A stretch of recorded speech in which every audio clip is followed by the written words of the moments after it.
Hello, everyone. I'm Carl Stern from WhenItWasCool.com, and in less than 4 minutes, I'm going to introduce you to G.I. Joe, Real American Hero, the early 1982-83. Here's my personal collection displayed on the wall. You'll notice I'm missing a few. We'll talk about those in a moment. Here's Stalker from the original series. Here's Stalker from the cover of the comic book. Here's Rock and Roll. Rock and Roll wasn't on the cover of Marvel issue 1. Flash. Here's Flash from the cover of issue 1 of Marvel Real American Hero. Here's Breaker. Breaker wasn't on the cover, but here he is inside the comic. Here's Snake Eyes, one of the most popular G.I. Joe figures. He didn't make the cover. Here he is, the back of his head from the front page. Here is Zap. We'll talk more about Zap in a bit. Zap from the front cover of issue 1. Here is Grunt, the all-purpose soldier. He didn't make the cover. Here is Short Fuse, the mortar soldier. Here he is from inside. A little bit of a different look. And here they are all together. Rock and Roll, Grunt, Short Fuse, Grand Slam, Clutch, nor Snake Eyes are on the cover of issue 1. If you'll notice on my Mortar Trooper, Short Fuse, I am missing the visor. It's very hard to come by if you start collecting these. I don't have a Hawk or a Scarlet, Clutch, and Steeler. In a moment, we'll talk about them. There's another G.I. Joe called Shooter, referenced inside issue 1. It's later revealed in other series that it was a female sniper, although who knows what the original idea was. It's probably just a reference to Marvel Editor-in-Chief Jim Shooter. Now, all the figures I'm representing in this video come from 1982, 1983. Their main difference is 1982 has straight arms. 1983, their arms swivel.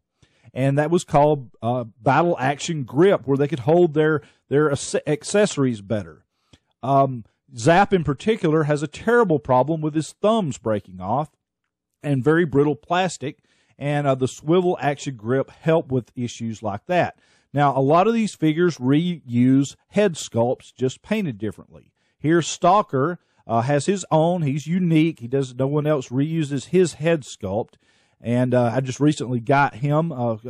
Here is Flash and Short Fuse. They use the same head sculpt, as does the tank driver Steeler, here from my collection as well. He's the tank driver. Rock and Roll and Breaker use the same head sculpt, as does another person, a vehicle driver. Here he is from my collection. Clutch. Clutch drives the Vamp Jeep. That was one of the earliest toys I had from this toy line.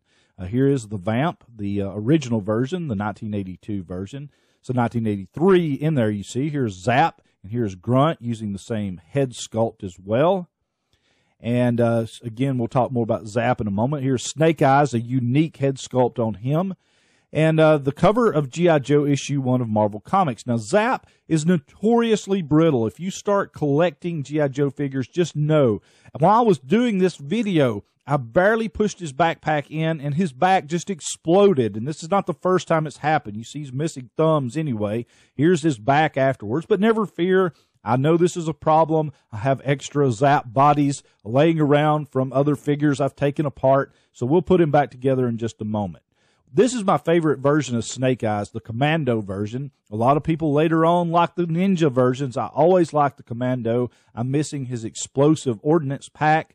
Missing Short Fuse's visor, but all in all, it's a good start to an early collection for G.I. Joe. Please visit our website, WhenItWasCool.com.